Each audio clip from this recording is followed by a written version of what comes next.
Today is May 18th. Today, we get the same lesson twice. Let's read that. Mark chapter 8, the first 10 verses.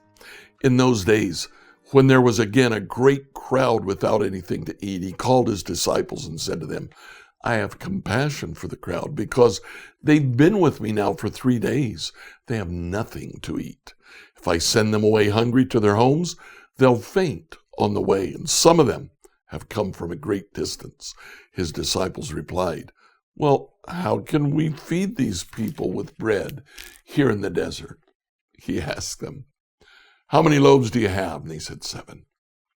He ordered the crowd to sit down on the ground. He took the 7 loaves, and after giving thanks, he broke them and gave them to his disciples to distribute.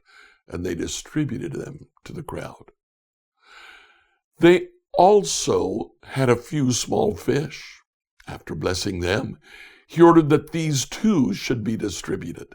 They ate and were filled, and they took up the broken pieces left over, 7 baskets full.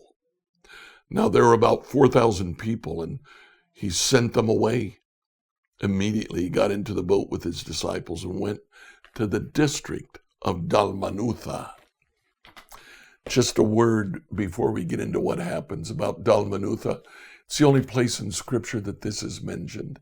But many think that this is another way of saying Magdala, Mary Magdalene, a city apparently on the northwest edge of the Sea of Galilee. So he moved closer to home after this. Now, here again, we see something very similar to the feeding of the 5,000, almost the exact same scenario. But there have been 3 days of teaching, not one long day.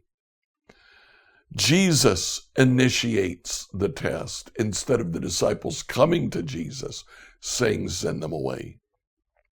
And there were 7 baskets left over, not 12. So it's a different episode, but almost the same content. You know what? In the Old Testament, we had another individual who struggled at learning a lesson, Abraham. We see something that happened to almost identical twice. Let's read Genesis 12 and Genesis 20. Genesis 12, verses 10 through 20, and Genesis 20, verses 1 through 18. New Revised Standard Version. Genesis 12, 10 to 20. Now there was a famine in the land, so Abram went down to Egypt to reside there as an alien, for the famine was severe in the land.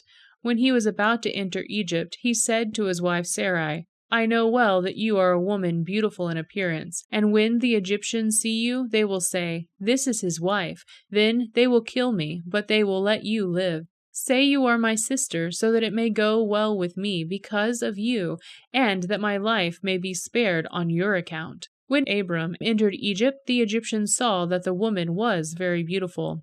When the officials of Pharaoh saw her, they praised her to Pharaoh, and the woman was taken into Pharaoh's house. And for the sake of her, he dealt well with Abram, and he had sheep, oxen, male donkeys, male and female slaves, female donkeys, and camels. But the Lord afflicted Pharaoh and his house with great plagues because of Sarai, Abram's wife. So Pharaoh called Abram and said, What is this you have done to me? Why did you not tell me that she was your wife? Why did you say, She is my sister, so that I took her for my wife? Now then, here is your wife, take her, and be gone. And Pharaoh gave his men orders concerning him, and they set him on the way with his wife and all that he had. Genesis 20. From there Abraham journeyed toward the region of the Negev, and settled between Kadesh and Shur, while residing in Gerar as an alien. Abraham said of his wife Sarah, She is my sister. And King Abimelech of Gerar sent and took Sarah. But God came to Abimelech by a dream by night and said to him, You are about to die because of the woman whom you have taken, for she is a married woman.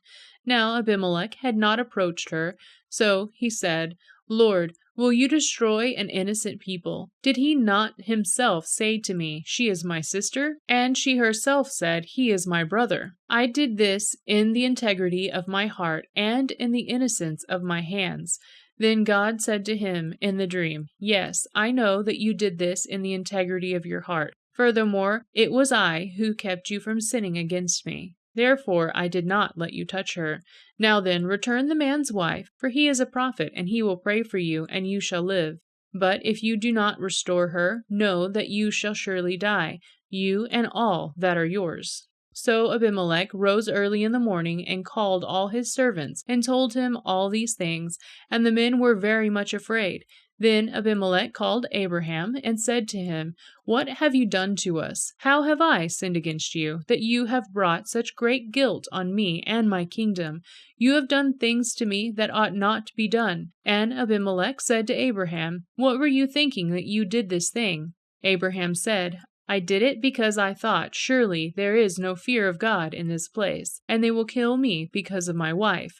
Besides, she is indeed my sister, the daughter of my father, but not the daughter of my mother, and she became my wife. And then God caused me to wander from my father's house. I said to her, 'This is the kindness you must do me.